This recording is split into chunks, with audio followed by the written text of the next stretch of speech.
What's up, everybody? Welcome back to another episode of Review. We are on I believe it's the 9th episode of the first season of the 2009 reboot, Heretic's Fork. I am your host, PLD, on the PLD Projects Network. With me, as always, my sidekick in this fifth column, Lego. How are you? Hey, you can do that all you want. You made my night. You said you have a compliment coming sometime in this episode. And so I can't wait to hear that. Audiences are waiting to hear that. They're going to mark down this day, a day that lives in infamy. And yes, and I have a visitor myself. This is my foster cat that has decided that I am her favorite person ever, and she won't let me sit down without her climbing all over me. So this might be a guest entirely. She's got the stupidest name. I'm not gonna lie, because it's not our name. We got it from Foster, and it's Perdita. Perdita. I don't know what's going on there. Not Perdita, like 101 Dalmatians? No. I mean, I think you could change it at this point. It's close enough. I think partly if we change it, we'll have to keep her, and we don't want to do that. We're trying to stay distant enough that we can adopt it out without it becoming foster fails. That's why I didn't want my wife fostering in the first place, not because she would fail, but because I will fail. Never had a foster fail, but I did foster a lot of dogs. It takes a lot more emotional distancing that I am personally capable of. Especially with that Great Dane. Oh, if I could have afforded her. I think that might be true for me as well. We have two fosters right now. This is our fourth fosters in general. The first two fosters we had were very traumatic experience cats. They were not friendly or sociable. They were traumatized, and so it was easy not to get too attached to them when they left and they got adopted by someone who can probably deal with them better than we can at this point. To be honest with you, we have our own cats, and it's tough to introduce two traumatized cats into a different realm. These are all friendly and all sweethearts, and that's a problem on the other side of things. So, wish me well. Cross your fingers that I don't foster fail. I hope my wife will just keep that in mind and kick me in the ass, but we'll find out. But at least we're not going to eat them like might be the visitors do. I don't know yet because we don't know what the visitors' plots are. We're going to learn that again today, that we still have no idea what's going on. And not only do we not know, the writers let us know. That was so PLD. We don't know. I saw it. I heard it. I said, no. I rewound. I went back and I heard this weird screaming sound. Very strange. And then it turns out it was my own soul screaming out in anger, in agony, in betrayal. Name one bad thing they've done. I don't know. The worst part about it is, to me, not only do they say it twice in the episode with two different characters saying it. They must have heard feedback and they're like, oh yeah, we planned this. This is par for the course. This is how we meant to do it. Are they trying to turn it? That's the thing. Are they trying to make it into a thing? Like, we're going to make it so you don't see the bad things they do. It doesn't work. No. End of day. I think they didn't realize they hadn't shown us anything, and then someone mentioned it to them, and they're like, "Oh yeah, we meant to do that. We're letting the audience know we meant to do that," and it's just a pure and total and complete failure. It is absolutely ineffective. It is, because they doubled down on it, and by doubling down on it, if they respond, they could have actually given us some more information. The only way it works is if we are if it's in a story that's being told where the morality is in question, because it's a gray area of is this actually bad or is it good? There are valid arguments to both sides. That's not the story though, so it doesn't work here. No, it doesn't at all. They try to give us one bad thing they do, kind of, by going after Val, but it still seems like that's connected to our protagonists who are on one side anyway. Val is an innocent, though, although she's a kind of a, I don't want to say dumb innocent, but naive innocent. How dare you? How She dare you talk badly about one of the greatest breakup scenes I've ever seen? I'm not even kidding. I'm not joking. That's how poorly women are written in television. That when I saw this, I'm like, she actually said goodbye and left because he lied to her. That was actually good. I actually respect this. there's your I know there's they're your gonna compliment. undo it, but at the moment, I like it. Yeah. I respect it. I was surprised. I was actually surprised in a good way. In a good way. It wasn't like a bad way, but I did expect them. I expected the whole sequence. Well, let's get into the Ryan Val storyline. That's the one we'll talk about first. Obviously, we break these into storylines usually. I expected that to end with, especially because Ryan, saved the day. He does come clean. He actually finally does even not beat around the bush anymore. Just comes around and goes, "I'm a visitor." Boom. Okay. You ripped the Band-Aid off. Probably not the best way to do it, especially when you're running. Like you probably could have gotten her into the car first and then had the conversation instead of doing it while you're running for your life. But he does at least not beat around the bush anymore. However, because of that, I actually assumed that she would be at the end. Okay, I need to stay together, and they might have even like done it some kind of like bullshit way that I have to stay with him because of the baby, and I have to get protected. And she still like learns everything, knows she's in danger, and still like, no, I can't trust you. Bye. Love Okay. it. Yeah, I was impressed. I was impressed. She was naive before. I guess I should have said she was naive up until the storyline, but then this one came through and she really did one of the best sequences we've seen in the show. Or alternately to being naive. I don't think it's naivete. She was just too trusting. That's true. I mean, I consider that sometimes when you're too trusting, you can be it's a form of naivety. But Also, I guess if you're at a point where you're ready to marry a person, that's true. That's fair. That seems fair. That does seem fair. That does seem fair. Now, of course, we do have this like Jack and the Ryan and Val storyline is your favorite type of storyline. It is a pregnancy storyline, which you can't help but love. And here is where we get my first really kind of mad beat of the episode. He comes out and he's like, "They will kill us." Why? It seemed like this was what they wanted them to do. Yes. And then now that they're like, oh, well, we have them. They're going to kill them because a hybrid is a beast that can have emotions and that will lead to the end of their race. Are they being literal when they say the end of their like civilization, do you think? Or are they being metaphorical? Like white people who think that white and black people having children together is the end of civilization. I think I don't think these screenwriters have any subtlety about them. So I want to say it has to be metaphorical, but I can't guarantee that. But otherwise, it makes no sense at all. I don't know what, like, the hybrid is dangerous because it can love.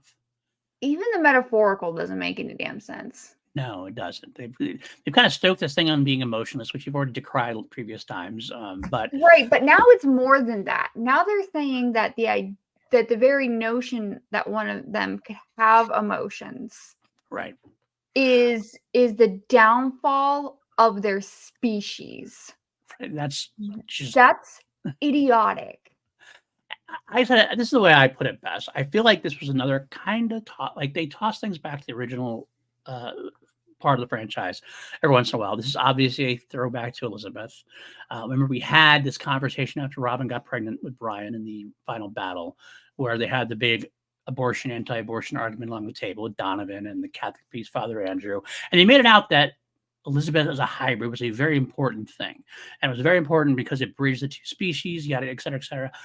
But the problem that the screenwriters have in 2009 is they took that importance and that something that was a social importance and made it to be now it's like the most important thing in the show now.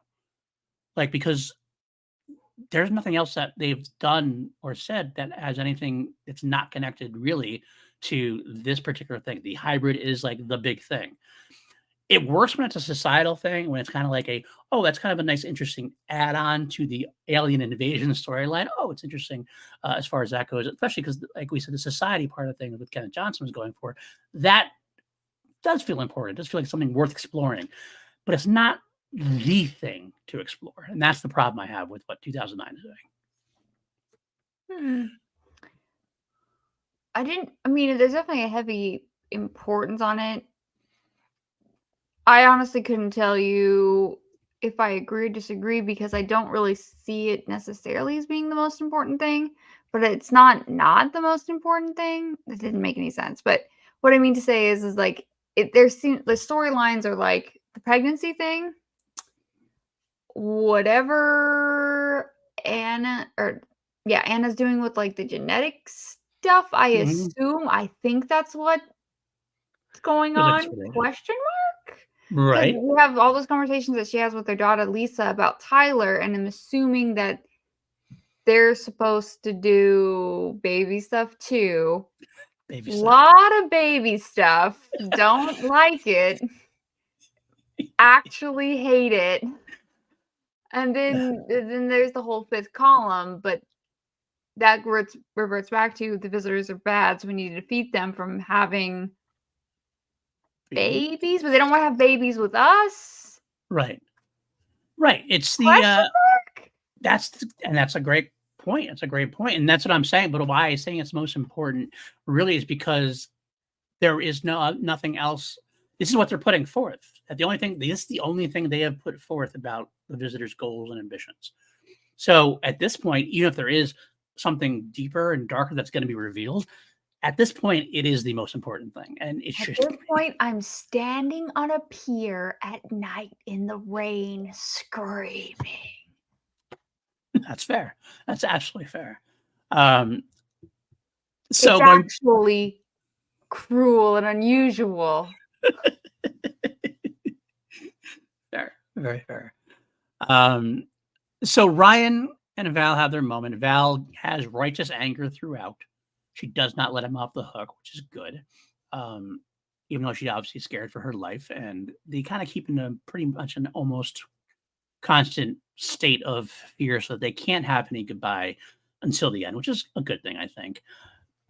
We have a case of Ryan, again, the deus ex machina of Ryan knowing somebody that can help them out of a situation. This time it's not a visitor, it's the human resistance fighters that can help them leave the country or leave the area and get away. I'm kind of tired of Ryan having all these friends and places. Like, I've been tired of that since episode 3. Right. And this is the 9th episode. And how many times has it happened? Like, it's almost every episode. right. It's like, I need something. Oh, Ryan has a friend. What? Come up with Like something at this better. point, I think we're implying that there's way too many visitors here, and none of them are like. And we've only seen what we're told are in positions of power, but we've only seen one that was holding a position of power, Alan Tudyk's character. All the others have been like, we're scared for our lives. We're a auto repair worker and The scientist one's guy. I don't know. Might have been better, but it just seemed. I mean, at least these people aren't visitors. I guess the Thompsons weren't visitors, but it still didn't. It's still kind of a deus ex machina for me, and I'm not thrilled with it. By the way, I forgot. Like, have we ever mentioned? I don't know if we've mentioned or not, but yeah, I keep forgetting. I forgot where I knew the Doctor from. Do you know who the Doctor is? I mean, I've seen her in a lot of things, just like episodes of TV, but nothing really stands out. The Doctor is the lead character in Jason X. I would have. I haven't seen Jason X since around when it came out. You haven't seen Jason X. I know it's wrong. That surprises me. I'm not bad. I'm just like it. disappointed. I've just not rewatched it. Okay. I mean, I love that one. By the time you get to 8, you kind of peter out a little bit. 10, but 10 brings the fun back. I mean, this is true. 10 does bring the fun back. I will say Jason X brings the fun back. So I think you should watch that. Spooky season, you should get on that. But yes, Lexa Doig is the lead. I kept forgetting. I knew her from something too, but she is the lead character in Jason X. So I'm mad at myself because I watched Jason X not too long ago. Like, within the last year, I should have remembered. But either way. So she's going to go on the run with them, I guess, because you need a V doctor. And I guess the hybrid, I'm okay with that. I guess the hybrid is important enough that she would do that. I guess Ryan's a close enough friend. That doesn't bother as much. Did that bother you that she's just gonna drop her life and go on the run with them? Okay, yeah. I It wasn't did. gonna say anything, but I'm Okay, go like, ahead. what? Why? I would absolutely not. I'd be like, bye, bitch, you're on your own. Like, what a phenomenal person. When she took that oath to do no harm, she really lives by that. I think part of it is I let it go because she's a visitor who didn't have any connections at that point. That's what I feel like. That's No, what but I you think still part of it. gotta eat. Yeah, that's true. That's Still true. gotta have a roof over your head. I mean, lizards are cold-blooded creatures. So what temperature are they able to live in? That's another question I have, but we'll save that for another time, or maybe never, because I bet they're not gonna address it. No, they wouldn't. They don't use heat as a weapon, I don't believe. I don't know, but all right. So Ryan and Erica then have a conversation, and Ryan is going to leave the resistance now for Val and his kid. And I don't know how I felt about that either. It felt like it was, I mean, I guess it makes sense. It's his family. I kind of understand that, but it feels like the problem is the arc. Is like he's out, he gets pulled back in pretty quickly, and then he's out just as quickly again. And then of course by the end, he's back in again. It just seems like make up your mind, figure out something. Yeah, my whole thing for like writing stuff like that is don't do something that you're gonna undo within 10 minutes. Yep. Just Yeah. save everyone the time and effort. Right. They were gonna do it. He could have left for a couple episodes, maybe, and maybe even like a half a season. But then again, you just started. Also, that's the problem too. And You also can't, it's episode 9 of 12, so that right. don't really work. Man, unless you come back next season. But then it seems like it's like, yeah, I wasn't a fan of that writing either. Um, even if it makes some sense, I guess. But of course, the Ryan and Val storyline ends with another big shaky cam action sequence, which I had to look away from. I did. I'm not gonna lie. I looked away from it a few times and was like, I'm not going back. Yep, they won. They got away. Yeah, it was bad. It was bad camera work. Again, I was thinking of you when I saw it. I was like, oh, she's gonna go off on this one too. I think I was screaming to a pillow when it happened, so I didn't catch it.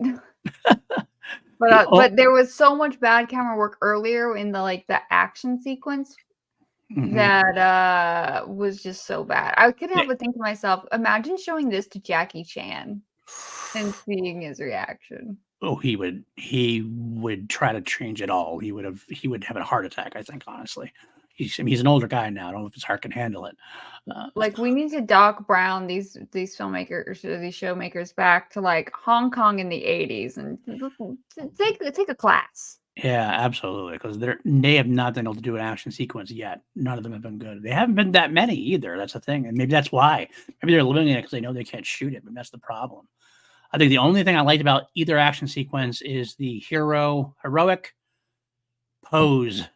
Like it's like it would have Not been that the I noticed. thumbnail if I could have found it. It was the heroic pose of when Jack and Erica arrived. It kind of threw me back for a second of Donovan and Julie together. I kind of felt like that, like Donovan and Julie, like the guns raised when they just showed back up at the Thompson's house for the first time. That I liked that one specific shot, but then they ruined it right after anyway. So it's Yeah, I don't it, think I caught that. Didn't observe it. you might have you might have had your head in the pillow at that point potentially, which I wouldn't blame you for. Oh, I was spiraling. I was staring at my ceiling a lot. So I did say at the end of the thing when Val does make her decision, I said my quote, my note was Val leaving Ryan is the first sensible thing she's done. So I'll give her that. I'll give her that. I don't know. I think it was a good scene. It was an empowering scene. I love that they Yes, didn't just have her, fawning over him after he rescued her.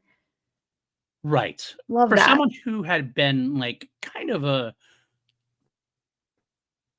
for me an equivalent. I mean, you say that Tyler is an equivalent of Robin, but Val has been kind of an equivalent of Robin for me in some ways as well. Um, Not just because of the pregnancy and everything else, but she kind of just has this kind of she had an annoyance about her to me where I kind of like wasn't necessarily her fault. It wasn't like a performance thing. It's just like the character didn't do anything for me. And I just kind of was like annoyed every time she came on the screen. I was like, come on, let's get moving on this. She did a I great don't job think in this it's scene. any of these actors. It's all the writing. I should look up Tyler and see if he's in anything else because I He's wonder. not. Probably It had such a ruined him, bad unfortunately. experience. He was like, "Fuck this shit, I'm out." Yeah, I think he had like one or two other things, but definitely nothing of note, unfortunately, which is sad because I don't know if it's him or not. And he doesn't do a great job, but again, seasoned actors can't really do a whole lot with this. So I think that's all about the Ryan Val part of the story, I believe. And that was the whole show. It was great. All right, see you next week. Ryan's okay at the end. He's resistance. Okay, we're back to the status quo for him at least. Uh, All right. Let's go on to the other parts of the story. Let's talk about. All right. The name of the episode is Heretic's Fork, yes, and they do show a Heretic's Fork. but don't even really use it. So what's like? You don't name your episode after the cool little device you say. Like it's like they look at it and go, "Oh, Heretic's Fork. That sounds like a cool thing. I'm gonna name my episode after it," and you don't use it. Like it just what like it blew my And mind. it bothered me. It bothered me so much that the Heretic's Fork is fully straight instead of having one end that's slightly curved that goes on the Yes. collarbone. Right. Right. I mean, there are ones that are fully straight, but the collarbone ones, those are the ones that really F you up. And now, okay, PLD, I'm going on a rant. Okay. Oh, here we go. Here we go. got this guy, Hobbs. We're told Hobbs, right? Total badass. So we get him to join the group. And he's not a badass. He's just really annoying and just a total obstacle. Everything he does, he's got to be blah, blah, blah. I just don't like this man. Learn to work with others. Anywho, so he has the Heretic's Fork and he's like gonna torture Ty Olson. Okay, sure. You're telling me this guy isn't good at torture? Like, come on. Right. It This just guy's bothers me. Like, let's actually torture a person. Let's get the information we need. Let's go in with the pain before we even ask the first question. That way he knows you're serious. Come right. on, man. Come We on, have done man. this. We did this in 24. We pretty much had it clear cut 24. I'm surprised they didn't because this was like absolutely what a 24 thing. Jack Kiefer Sutherland would have been and on Ty Olson like white on rice. And yeah, no, I agree. I did like Jack's acting there. I like his kind of his conscience struggle, his conscience about morality of torture. Makes sense for his character. Yes. I appreciate Totally that. agree. And I like that. But yeah, Hobbs has not been very good so far either. I remember liking Hobbs a lot more than I have this time through. Because he does I don't know, maybe I'm just remembering just he's the badass, so I must like him, but that's not, he's not coming through that well. Contrarian. I couldn't think of the word. He's being a contrarian. Yes. Every time someone says something, he's got to be like, but blah, blah, blah, opposite thing. So, accent. So we learn in a nice accent, but we learn that Tyler Olson's character along the way after Erica does some digging and finds his wife, that he wasn't just necessarily a collaborator. It was actually, I kind of found his storyline to be interesting enough. It fits in my theory last week. I'm maintaining the visitors are the good guys. It did. It really did. And our heroes, air quotes, the characters we're following, fifth column, are actually the bad guys. Right. I'm with Ty Olson's character. You're not wrong. I mean, it is that way. You expected him to be the Daniel type, to be the kind of guy who just was going for power or whatever, but the visitors saved his child from being paralyzed. So of course, it's a way of the visitors using love or not love, but good feelings, appreciation as a weapon to bring them on their side, and you become tools. One of the main problems I have. But on the flip side, I mean, until I need to see the visitors actually doing something bad. Like, I mean, what have they really done? They've killed some children. I can let that go. They've healed a bunch of people. That's great. I don't know. Seems like in just a few days, they've done a lot more than humanity has for humanity. No, you and Padme both you can deal with a couple of kids getting killed. Maybe they can just do. Maybe if they could just deal with the famine issue. I'm all for the V's. It's like voting for Joker. Like he seems bad, but he's actually pretty great. I'd vote for Joker. Making the argument that Joker is a good guy. Okay. You watch Harley Quinn? I'm not saying he's a good guy. I'm saying he did right for the people. I have not watched the Harley Quinn show. I'll be honest. Oh, never mind. Then you don't understand. He's a very good mayor. In that series. I will get there eventually. Yes, I recently highly recommend Harley Quinn. I went back to the very beginning. I'm watching the original Batman, the animated series. I'm going to watch like the whole. I had to be honest with you, I hadn't either, and that's even worse for me because I was right in my day. Like I was like, right in the early 90s I was in high school. This is ripe for me, but I watched it a few times, but I'm going back. I'm going to watch the whole thing, putting on the background show. I'm doing stuff, and I'm going to go through the entire of the DC like Batman verse. Also, I will get to Harley Quinn's show eventually because I'm looking forward to it. It's the best. So let me think. Anything else about Hobbs? Okay, so again, Hobbs doing the torturing. It's kind of shitty torturing. Ty character is. I think I like Ty acting. I always did it with him. I think his character. I think he's coming in like Georgie, man. Yeah, absolutely. Great actor. Yeah, perfect. Good. So there's another compliment we have. We have something else for Ty Olsson does a good job, and his character. We learned he's engaged to DJ Qualls, as if DJ Qualls couldn't get any better. Yeah, absolutely, 100%. The one question I had for that part, the one thing that bothered me in this part of the storyline is, well, first of all, Erica goes to the wife's house or their house and talks to the wife.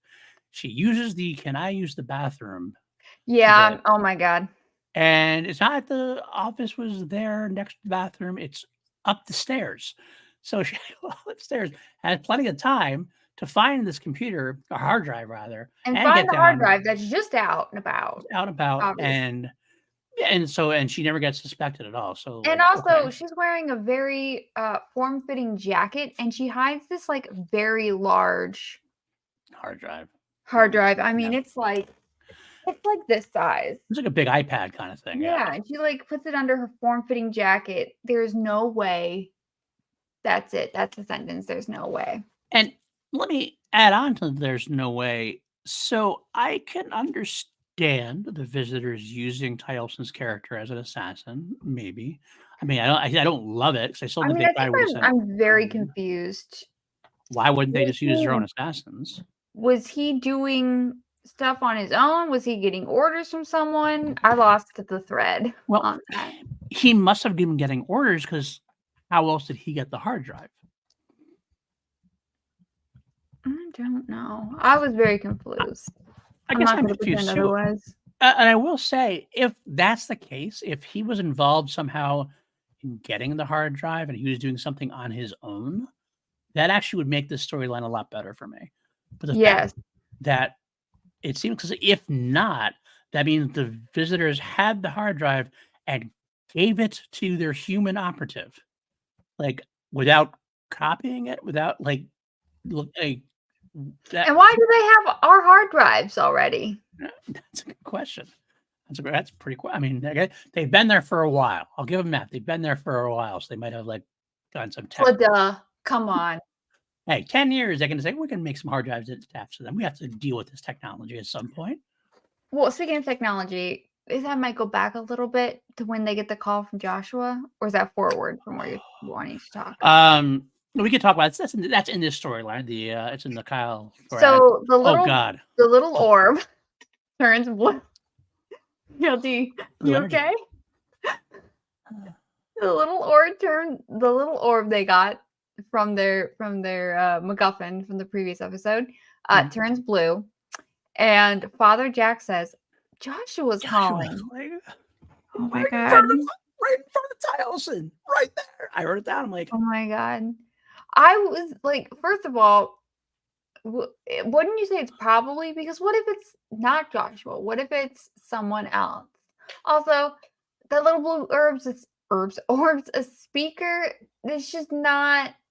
And where's Joshua keeping his? Just so many. I, I hated I it. yeah. But the worst I part feel about like it for at me this was point it would Jack have been saying that. better if they just got a payphone. That would have been better. Yeah, absolutely. It would. Yeah, I mean, it would have been better just if Jack, like the fucking, let the blue ball like light up or whatever, and fine. Have Jack and Hobbs share a look and go, and leave the room with it. That's it. That makes it better. It's like you're making every dumb decision. First of all, the ball's a dumb thing anyway. So then you're compounding on it. Yes. It's like, oh, why? Why? It hurts the brain. It really does. It really does. Anything else in the terrorist storyline there at this point with the Tiles and character, whatever? And that no. No. Okay. He threatens him at the end still. Yeah. Ooh, scary. Scary. That's right. Lost in the prison, whatever. Okay, sure.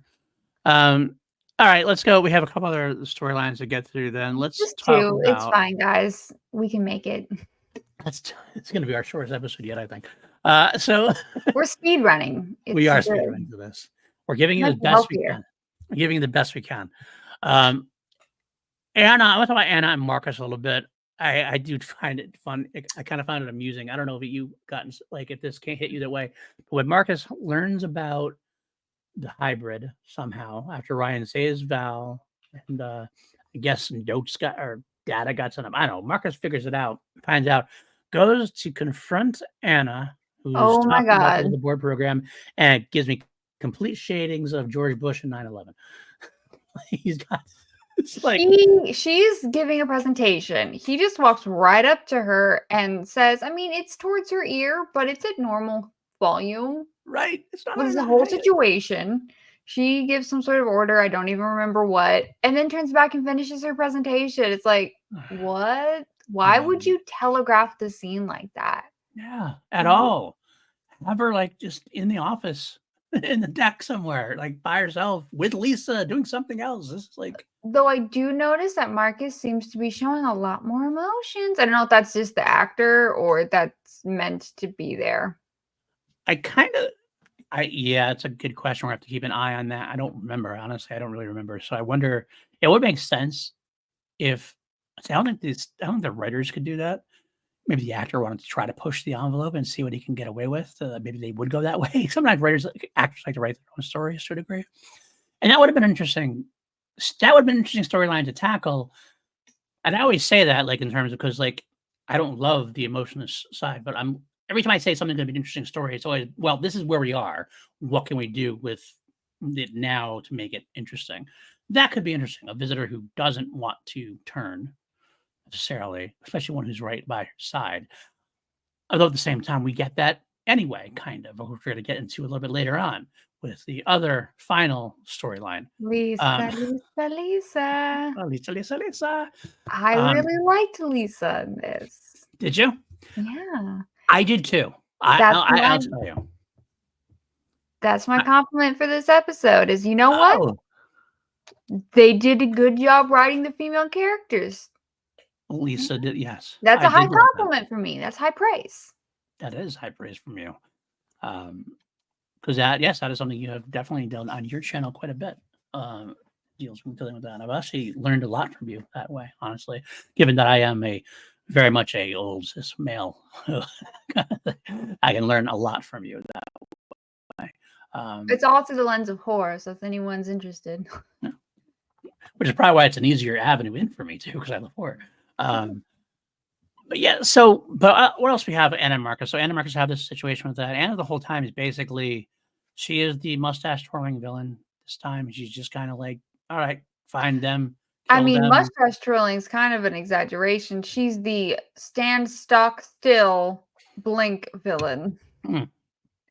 I would love a mustache twirling villain. Give me Rocky and Bullwinkle's villain. Sure. Boris and Natasha. Give me Boris and Natasha. You know what? It's a good point. Mustache twirling would actually be campier and funnier and more engaging. This is just what I meant by that was more like the simplistic of the character. Whiplash all day. This is just more of a simplistic. All right, go get them. Is All it right, go get simplistic or is it just what's a stronger word than vague? Absent. them. Absent. I mean, how complete absence of idea. She Yeah. doesn't know how to act at this point because she doesn't know what to do in the storyline. She's like, I don't know what She just doesn't happened. know what she's doing. Like, what am I Yeah. doing? Okay, I'm just gonna stand here and say something, and you're gonna play ominous music and do bad camera work. All right. I can just say bad lie. I can say, go kill them. Go take care of them. I'm glad that she got paid. She was able to, keep that SAG card, probably got health insurance, Oh, yeah. made mortgage payments, go to Whole She, Foods, I'm assuming, she, good for her. I would bet that she was probably outside of maybe Elizabeth Mitchell. She might have been the highest paid on the show. Because she was probably the biggest star. You Well, think Elizabeth Mitchell got more than her maybe. at Oh, that time? Elizabeth was coming off Lost, so she had that kind of star power. I mean, You're Marina's right, you're right, you're come right. off of Firefly.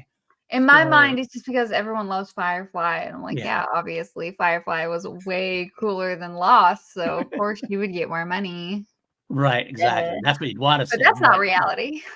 no, that's not reality. That's just Um, me. and me. I liked Lost, but I definitely liked Firefly better. And I will say that's, I mean, I think Marina probably did get paid pretty well overall because she was definitely at least 1A.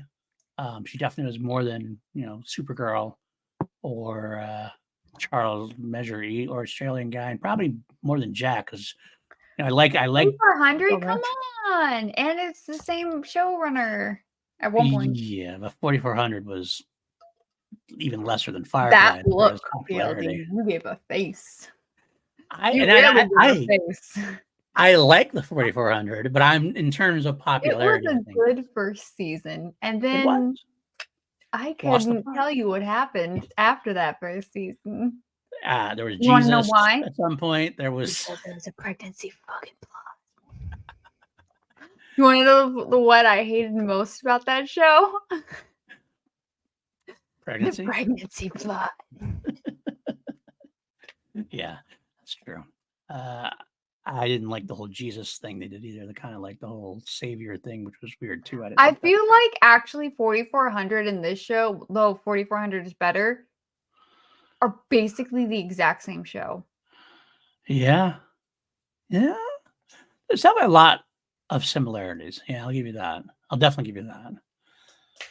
I actually might like Father Jack better than Joel in 4400 though, to be honest with you. I know that's a tough sell for you, but maybe, but I actually think he does more work in the show than he did in Yeah, I everything. like seeing him being like the guilty Catholic priest. Like, Yeah. um, His character's the most defined, I think, in the show. I think. I mean, that's not saying a lot, I know, but I think I mean, he's such a good actor. I definitely think he's the best. Well, if we're eliminating Georgie, and I don't right, even know right. what Tylson's character's name is in this show. I don't either. I Oh forget wait, what we it is. didn't mention this. I'm sorry. When they hacked or got into the The hard drive? computer thing, Hard drive or whatever? yes, hard drive. And they decoded it. The decode printout. So bad. I It I doesn't work that way.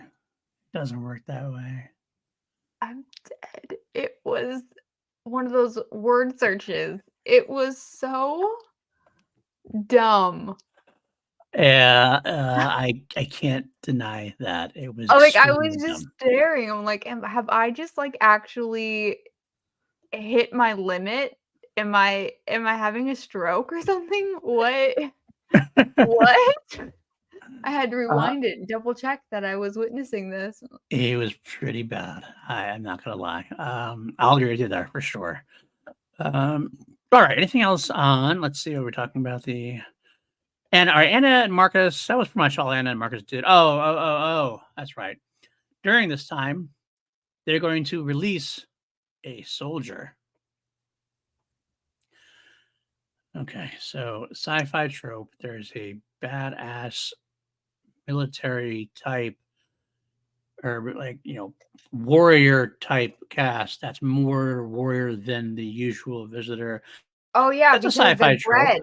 They're bred specifically, Right. like, apparently Ryan isn't a soldier, he was Oh, bred to be a worker. right. I'm Like Willie. leaving. I'm leaving. I don't even mind the trope I because that's a typical do. sci-fi trope. I'm fine with the trope. But then we get the warrior and he looks like all the guards that we've killed before. Okay, but also, what okay, so he has this thing with his lizard eyes. Uh-huh.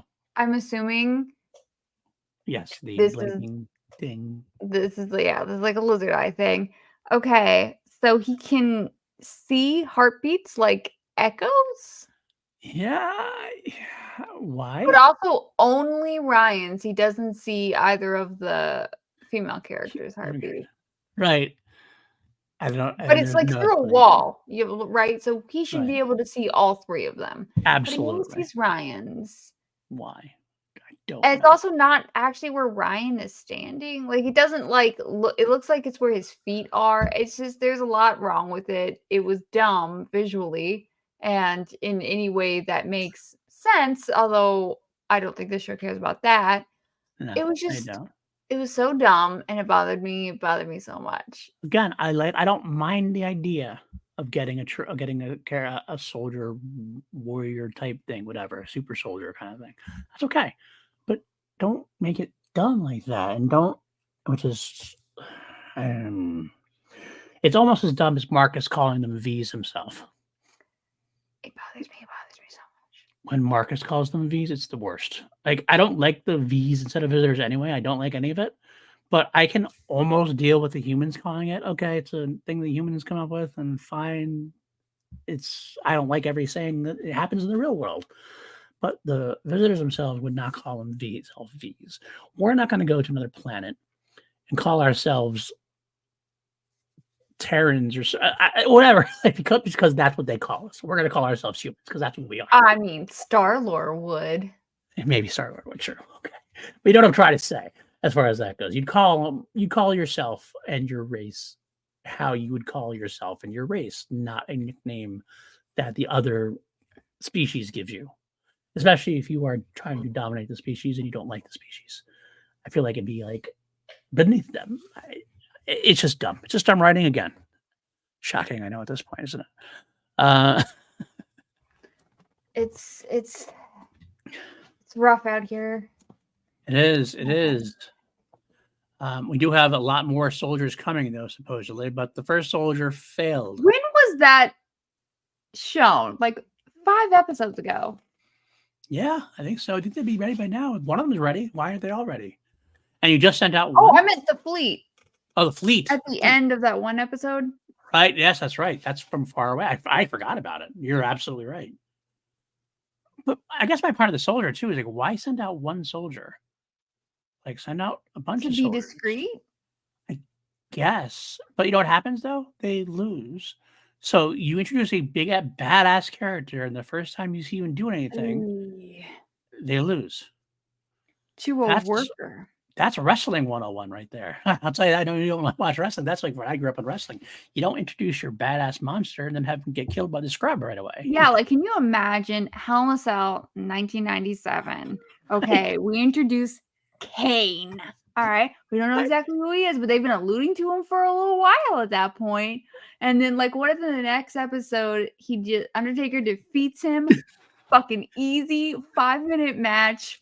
What have you done? Not even What the have you done? Undertaker. It's like the Undertaker. It's like Doink beating him almost. I mean, Ryan's not quite Doink the Clown, but he's like, he's not a warrior. That's exactly the thing. At least like somewhere like if you're gonna have your badass, at least have Kyle Hobbs really get more involved in there or something. Like at least you can show Kyle's value that way. I don't know.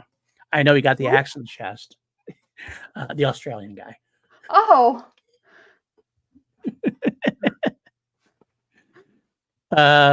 Okay.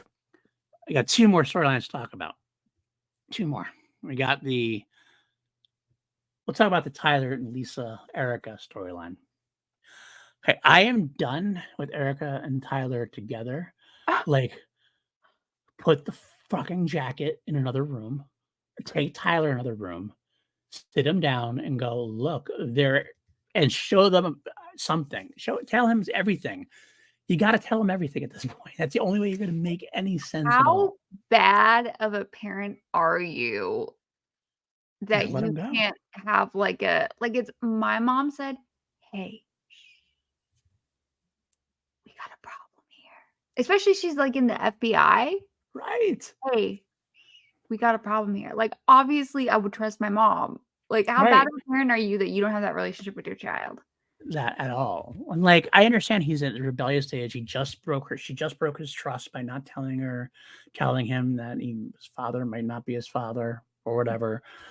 But at the same time, it all seems to be, but the worst part about it, it's hinging on this jacket because the camera's there and she knows the camera's there. You can't, I mean, it is not he's wearing it all the time. The jacket was on the freaking chair. Take the And jacket, also, like, put it away somewhere. just go outside for a minute, write it down. Right? Just come out without jacket or something. Just anything. There's so many ways you could have that conversation. But because the writing needs it not to happen, it doesn't happen. But And also, she keeps leaving. that's true. Oh, and also, okay, this is like a little nitpick that bothers me. Is he in high school? Does he go? Is it They should have summertime? just had him in college, but this is just, it just bothers me. Yeah, no, I agree. They haven't shown him do anything like because we lost his friend like after like 2 episodes. Brandon. R.I.P. Brandon. Brandon.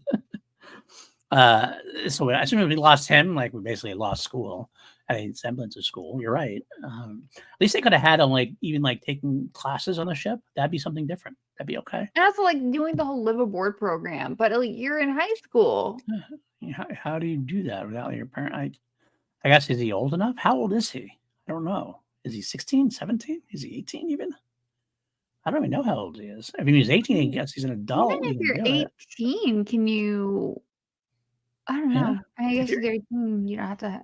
You're 18, you don't have to have. Yeah, you can do whatever you need to do, but Yeah. still. Because I mean, schools generally you don't like you to be living with your legal guardian. Right. I guess Well, I don't know. I graduated before I was 18, so I don't. I guess you can move out at 18.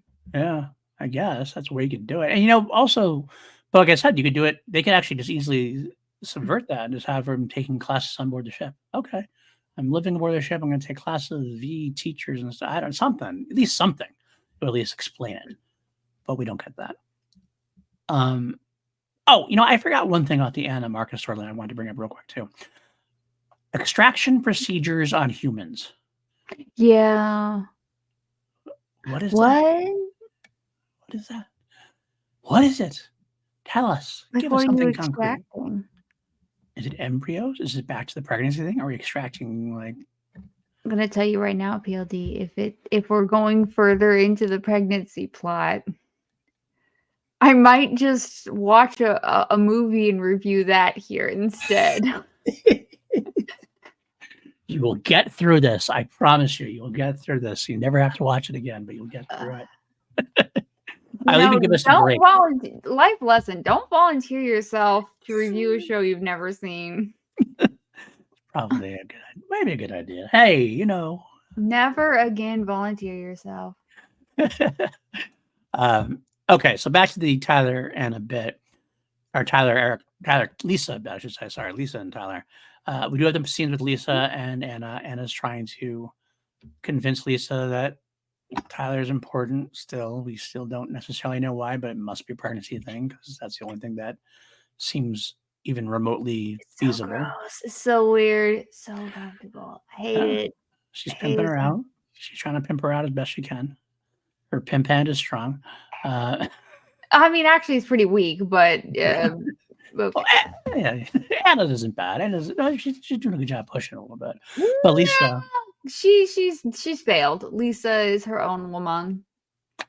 True. I mean, Lisa does at this episode make it out and actually have the showcase of emotions, which is what I was talking about earlier with Marcus. What we were talking about with Marcus. She does obviously show admitted that Laura Vander did a good job. I did. I will come clean. I have been pretty hard on her the entire series so far. But this particular episode, she had a good scene with Anna. She had a good scene with Elizabeth Mitchell, I thought, when you could see it happen in her eyes. And it was a little surprising when she goes to convince Tyler not to go to the liveaboard program. But it felt earned. It felt like she had earned the right to do that. And it felt genuine, which is something This the show was doesn't the go up. best scene so far in the entire Entire damn series. show. Okay. Okay, maybe not the best, but it's ranking top 5 for sure. Yeah, I wouldn't disagree.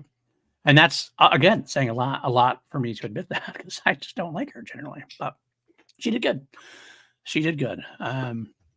Anything else on that sequence we need to talk about, or should we move on to the last storyline? No, I think we just go ahead and go to Chad. Go to What's up with Chad. Chad?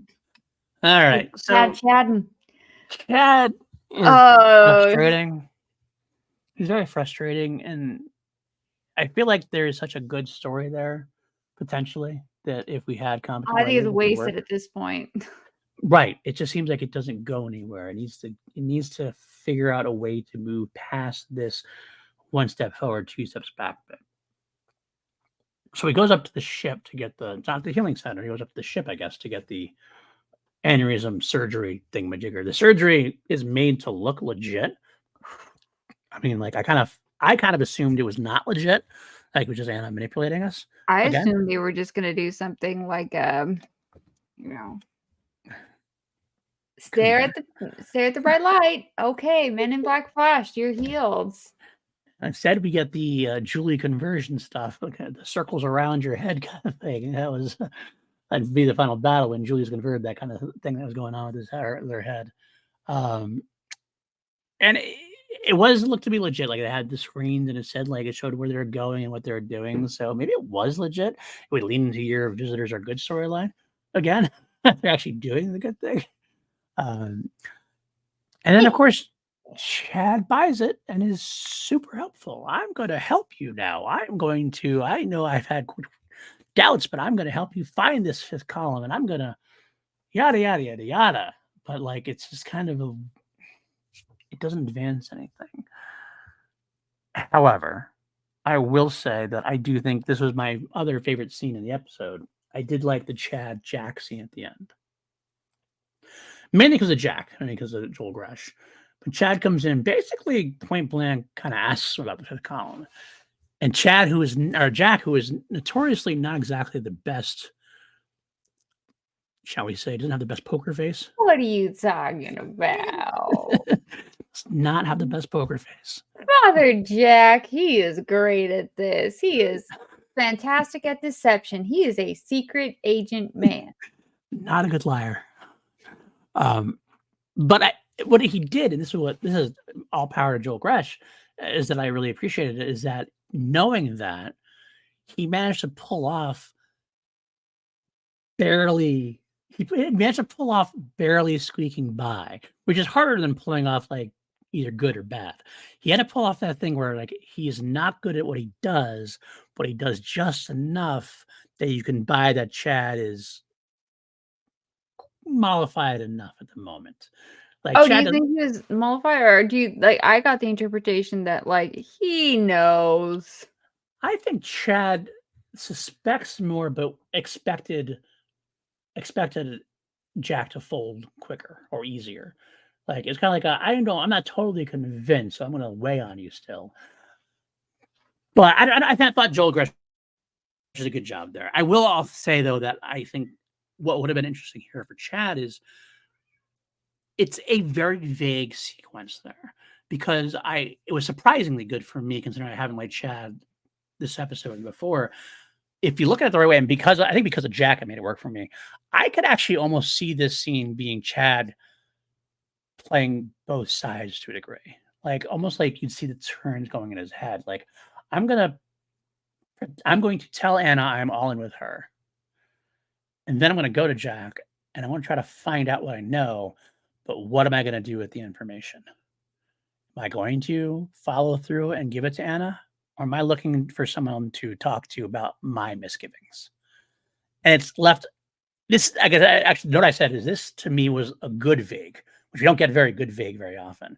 It's like it leaves things open for things to develop. And it's at the end of the episode, that's a good thing to do. So I liked this scene between the two. I don't know what you thought. I like the scene between the two. However, it's just so boring at this point. Like, we're still doing this. I don't care if Chad is on Anna or the fifth column side. I mean, he's on his side, obviously. Right. And Anna is proven to be more beneficial, but he clearly doesn't also trust her. So he's just kind of, I don't even know what he's doing. I don't even know. I guess maybe we'll find out soon, before the end of the season. That's my hope. They have, 4 episodes left? 10, 11, or 3 episodes left, 10, 11, and 12. 3 episodes left in the season. And then, by the way, we'll take a break for you. I'll give you an episode off. Unless you want to just power through. But either way. So I think that's it with Chad, right? Anything else? Or anything else about the episode in general? Anything we haven't discussed? I do wonder if Anna thinks Chad has an allegiance to them, or she realizes it's to himself. That's a good question, because Anna comes off, obviously she has the arrogance of being where she is, and I think she's supposed to at least think poorly of the humans and like less of the humans. So she probably feels like she can control him, and if he doesn't end up being controlled, that might be a serious blow to her. Maybe it'd be, I mean, it's kind of like when Christine turned on Diana, and that was used against her by Pamela or so. I don't think she cared that much. I think she just cared that Pam was using it against her. Well, right. I think Anna would be like hurt. Yes. Or for lack of a better word, not hurt. Yeah. You know what I'm trying to say. Everyone knows what I'm trying to say, I think. Yeah. All right. Well, that is going to do it for this week's episode. We made it through. We have, like I said, 3 episodes left this season. We're going to do next week, or next time on review, we're going to be talking Hearts and Minds, episode that says Ryan, Father Jack, and Hobbs try to avoid a team of deadly V trackers. Anna invites Tyler to live on the mothership. She already has. Chad confronts Jack about the 5th column. Okay, so Chad's going to go back and confront Jack about it. Okay. So, I thought we've already seen that.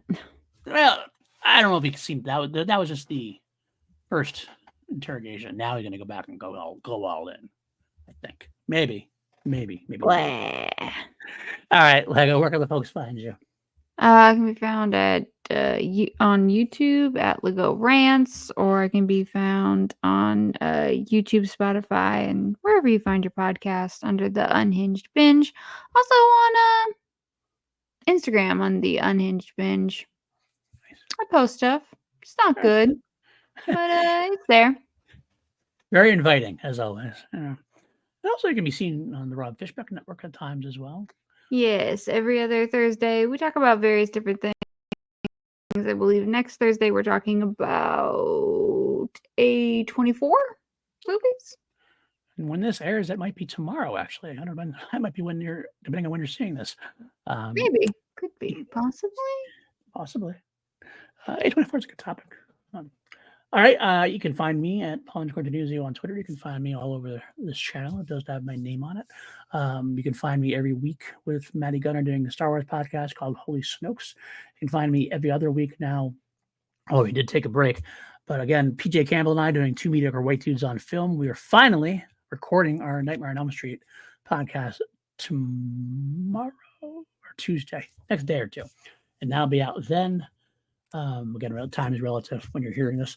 But then we got Nightmare on Elm Street. The whole saga's coming up. Can't wait to do all of those films, minus Friday vs. Jason, because we already covered Friday vs. Jason during our Friday the 13th watch through. We're going to do all the Nightmare movies, starting just in time. New Eyes? No, I would. I don't think PJ wants to. I think PJ's like, we already did that. Let's move on to something else. I won't do it without him. So maybe I will. Maybe I'll record a bonus episode of New Eyes. Maybe I'll let you do a bonus episode of New Eyes. You can be my other mediocre white dude. I have to change the name, maybe. I don't know. I mean, I'm a pretty mediocre white dude, so that seems apt. All right, guys. If you do like this stuff here, and like, subscribe, all that good jazz. Leave comments, subscribe, 5-star reviews on the audio, all that good jazz. We do have a Patreon, patreon.com/PLD Projects, where you get content early. And we have others. I do extra shows every once in a while, usually kind of live stream type stuff. Yeah, and that's it. We'll see you next time in a couple of On weeks Dragon Ball Z. on Dragon Ball V. Oh no, yours was so much better. What missed opportunity? I didn't even see it. It was right in front of me. It's only a few letters away.